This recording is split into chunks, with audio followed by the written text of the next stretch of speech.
The Athletic สื่อเจ้าดังรายงานว่าบอร์ดบริหารของลิเวอร์พูลยังให้การสนับสนุนอาร์เนอร์สล็อตอย่างเต็มที่ไม่คิดเปลี่ยนตัวระหว่างฤดูกาลหงส์แดงทำได้แค่เสมอกับเบอร์นลี่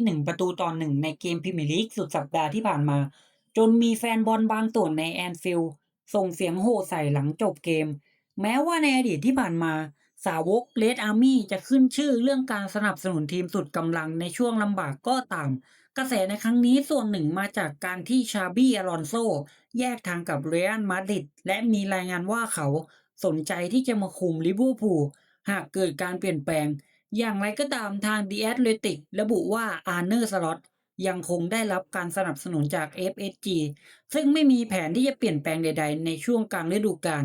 ปัจจุบันลิเวอร์พูลมี36คะแนนหลังจบ22เกมรั้งอันดับ4ของตาราง ตามหลังอาร์เซนอลจ่าฝูง14แต้มแต่นำแมนเชสเตอร์ยูไนเต็ดทีมอันดับ5แค่คะแนนเดียวเท่านั้น